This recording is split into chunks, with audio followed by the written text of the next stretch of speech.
হ্যাঁ, আলু সব ফেলে দিচ্ছে।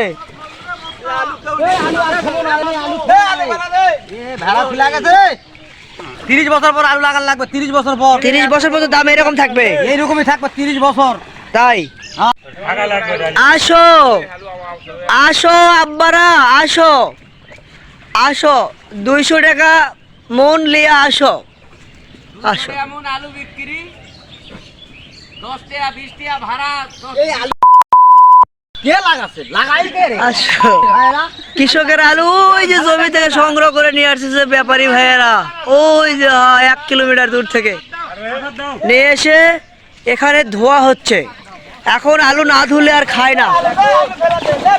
হ্যাঁ, আলু সব ফেলে দিচ্ছে।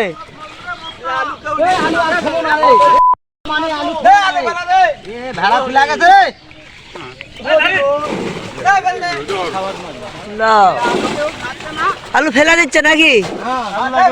এই আলু আর চলবে না। মানুষ তো দূরে হ্যাঁ। আলু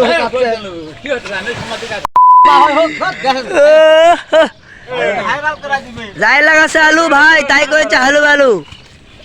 ব্যাপারে ভাইরা প্রত্যেকটা আলু আর 30 বছর আর আলু লাগান যাবে না। 30 বছর পর আলু লাগান লাগবে। 30 বছর পর 30 বছর পর্যন্ত দাম এরকম থাকবে। এইরকমই থাকবে 30 বছর। তাই হ্যাঁ, তো কৃষক ভাইরা আপনারা শুনলেন 30 বছর পর্যন্ত দাম এইরকমই থাকবে।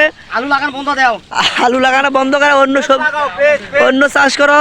আলু বন্ধ পেজ। তো এই যে কৃষকের আলু ব্যাপারী ভাইয়েরা তুলে নিয়ে যাচ্ছে ঢাকা সহ বিভিন্ন জেলায়। তো প্রত্যেকটা গাড়িতে কিন্তু লসও হয়ে যাচ্ছে, 20 থেকে 25 হাজার টাকা করে লসও হচ্ছে। আর লস তোলার জন্য কিন্তু ব্যবসাটা তবু ধরে আছে, আর কৃষক তো মরেই যাচ্ছে। এটা তো আর দেখার বা বলার কিছু নেই, কৃষক মরেই যাচ্ছে। তো প্রত্যেকটা গাড়িতেও তারা লসও খাচ্ছে, এই নিয়ে ব্যবসা করছে ব্যাপারী ভাইয়েরা। তো এত যে আপনার 40 কেজি জায়গায় 42 কেজি নিচ্ছে, তবুও লস হয়ে যাচ্ছে। তাও করার কিছু নাই, কৃষক বারবার এই আলু চাষ করে। আগে যে ভাই বলা হতো লোহা লবণ সমান সমান, মানুষ কিন্তু আগে বুঝতো না যে হচ্ছে যে লোহার দাম 50 টাকা কেজি আর লবণের দাম 10 টাকা কেজি, তখন কিন্তু বুঝতো না। তো এই আলু এখন কি বর্তমানে এই লোহা লবণ সমান সমান হয়ে গেছে নাকি? না না, ঈদের পরে হয়তো দাম উঠতে পারে। হ্যাঁ? মাঝখানে হয়তো তো হ্যাঁ, ঈদের পরে হয়তো সম্ভবত এই আলুর দাম উঠতে পারে। সিঙ্গারের বদলে আলু খাবো ভাই এবার। উঠলে গৃহস্থ বাঁচবে, না হলে গৃহস্থ মারা যাবে।